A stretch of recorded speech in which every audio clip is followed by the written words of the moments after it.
할렐루야, 작은 예수교회 이영정 목사입니다. 지난 한 주 동안 잘들 지내셨습니까? 제가 기도함으로 영상 예배 및 설교를 시작하도록 하겠습니다. 고마우신 아버지 하나님 감사를 드립니다. 지난 한 주 동안 주님 도와주시고 이제 또 말씀 앞에 나왔사온데 주님이 말씀 가운데 하나님의 음성을 듣게 하시고 하나님의 그런 역사가 있을 수 있도록 도와주시옵소서. 주님께 의뢰하오며 예수님의 이름으로 기도하였습니다. 아멘. 오늘은 창세기 마지막 말씀을 읽도록 하겠습니다. 창세기 50장 15절로 26절까지 말씀이 되겠습니다. 제가 봉독하도록 하겠습니다. 요셉의 형제들이 그들의 아버지가 죽었음을 보고 말하되 요셉이 혹시 우리를 미워하여 우리가 그에게 행한 모든 악을 다 갚지나 아니할까 하고 요셉에게 말을 전하여 이르되 당신의 아버지가 돌아가시기 전에 명령하여 이르시기를 너희는 이같이 요셉에게 이르라 내 형들이 내게 악을 행하였을지라도 이제 바라건대 그들의 허물과 죄를 용서하라 하셨나니 당신 아버지의 하나님의 종들인 우리 죄를 이제 용서하소서 하며 요셉이 그들이 그에게 하는 말을 들을 때 울었더라. 그의 형들이 또 친히 와서 요셉의 앞에 엎드려 이르되 우리는 당신의 종들이니이다. 요셉이 그들에게 이르되 두려워하지 마소서. 내가 하나님을 대신하리이까. 당신들은 나를 해하려 하였으나 하나님은 그것을 선으로 바꾸사 오늘과 같이 많은 백성의 생명을 구원하게 하시려 하셨나니 당신들은 두려워하지 마소서. 내가 당신들과 당신들의 자녀를 기르리이다 하고 그들을 간곡한 말로 위로하였더라. 요셉이 그의 아버지 가족과 함께 애굽에 거주하여 110세를 살며 에브라임의 자손 3대를 보았으며 므낫세의 아들 마길의 아들들도 요셉의 스라에서 양육되었더라. 요셉이 그의 형제들에게 이르되 나는 죽을 것이나 하나님이 당신들을 돌보시고 당신들을 이 땅에서 인도하여 내사 아브라함과 이삭과 야곱에게 맹세하신 땅에 이르게 하시리라 하고 요셉이 또 이스라엘 자손에게 맹세시켜 이르기를 하나님이 반드시 당신들을 돌보시리니 당신들은 여기서 내 해골을 메고 올라가겠다 하라 하였더라. 요셉이 110세의 죽음에 그들이 그의 몸에 향재를 넣고 애굽에서 입간하였더라. 아멘. 야곱이 죽은 이후에 이제 그 야곱의 자녀들이 애굽으로 다시 돌아옵니다. 그랬는데 문제가 생겼어요. 요셉의 형들이 이제 요셉이 분명히 복수할 것이다 라는 생각을 하게 된 겁니다. 오늘날 정서로는 잘 이해할 수 없지만 그 당시에 고대 근동에서는 눈에는 눈, 이에는 이, 그래서 받은 만큼 복수해 주는 것이 그 당시에 사회 정의였고 그것이 또 올바른 거라고 그 당시에 생각하고 있었던 것입니다. 그래서 요셉의 형들의 생각에는 반드시 요셉이 복수할 것이라는 그런 두려움에 사로잡혀 있었습니다. 그래서 사람들을 보내어서 요셉에게 말을 전합니다. 아버지가 살아있을 때 그랬는데 형들을 용서하라고 그랬답니다. 그 말을 들은 요셉은 크게 울었습니다. 왜 울었는지는 나와 있지는 않지만 필시 형들이 자기의 마음을 알아주지 못하는 것들에 대한 그런 참 안타까운 눈물이었다고 생각이 됩니다. 왜 형들은 아버지가 살아있을 때 요셉과 분명히 만났을 텐데 요셉하고 이런 진지한 대화를 하지 못했을까요? 그것은 필시 자기들이 두려워하는 그런 사실과 연관된 사실을 직면하는 것을 두려워하지는 않았을까 생각이 됩니다.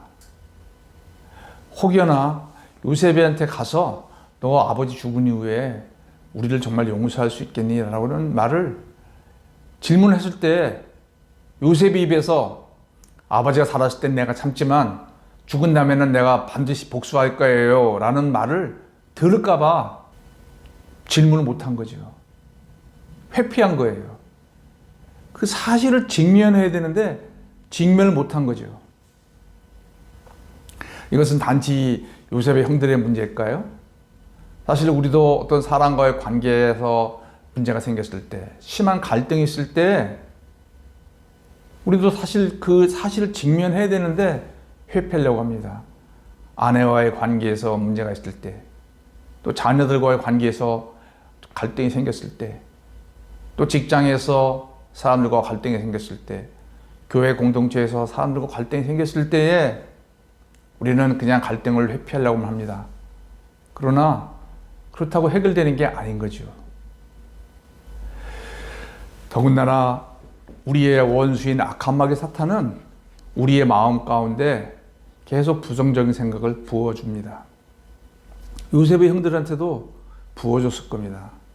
요셉이 반드시 복수할 거야.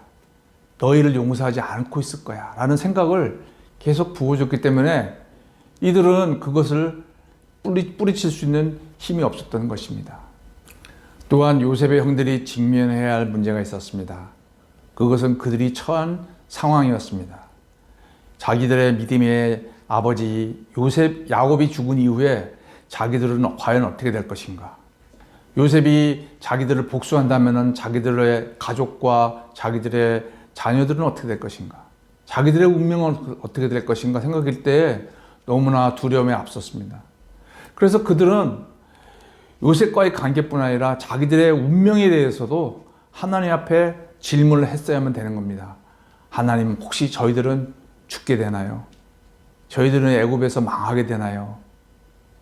그런데 그 질문을 할 수가 없었습니다. 왜냐하면 만약 그렇게 질문했을 때 하나님께서 그래 너희들은 망할 거다라는 말을 들을까 봐 그들은 기도를 할 수가 없었던 것이죠. 우리들은 사실 하나님 앞에 많은 기도 제목을 가지고 나아갑니다. 그런데 우리 마음 깊은 곳에 두려움이 있습니다. 하나님이 그 기도 제목에 대해서 안 된다고 그러시면 어떡할까? 그래서 우리가 하나님께 어떻게 하든 요청을 받아내기 위해서 우리는 참 많은 애를 씁니다. 금식 기도도 하고 또 정말 죽을 것처럼 간절히 기도도 하고. 그러나 그 마음 깊은 곳에는 하나님이 안 된다고 거절하면 어떡하지? 요셉의 형들은 요셉이 복수할 거다, 용서하지 않는다는 말을 들을까 봐 겁냈고, 하나님께서 내가 너희를 버릴 거다라고 하실까 봐 두려워했고. 그러나 성경은 우리가 그것을 직면해야 된다고 말하고 있습니다. 사실 우리가 두려움과 직면한다고 하는 것은 쉬운 일이 아닙니다. 그러나 그 두려움을 회피하지 않고 직면한다고 하는 것은 많은 그런 어려움을 우리가 겪습니다. 그러나 그 직면하지 않고는 하나님을 경험할 수가 없고 우리의 신앙에 성장할 수가 없는 거예요. 악한 마귀 사탄은 우리로 하여금 자꾸 본질에서 회피하게끔 그렇게 우리를 유혹을 합니다.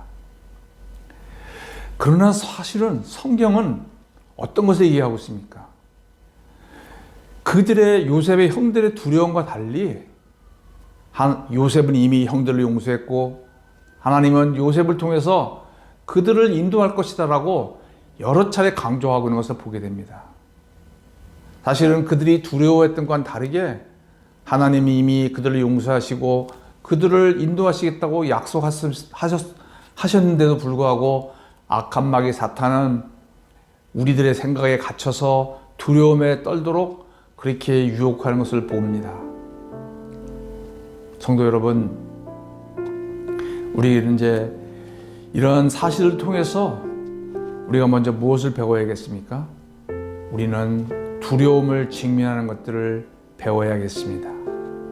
그래서 우리의 생각에 머물지 마시고 하나님 앞에 간절히 기도하시면서 하나님의 뜻이 무엇인지, 설사 내가 원하는 대로 되지 않는다 할지라도 주의 뜻대로 되소서라고 기도할 수 있는 그런 용기들이 또 필요한 줄을 압니다.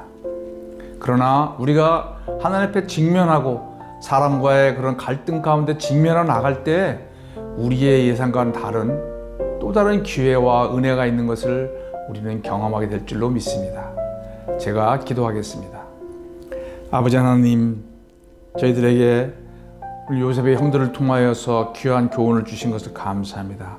악한 마귀 사탄이 우리 마음 가운데 부정적인 생각을 불어넣어 줄 때마다 주님, 저희들 하나님 앞에 사람 앞에 저희들 연약함을 그대로 아뢰고 나갈 때 하나님의 은혜를 경험할 수 있는 기회를 허락하여 주시옵소서.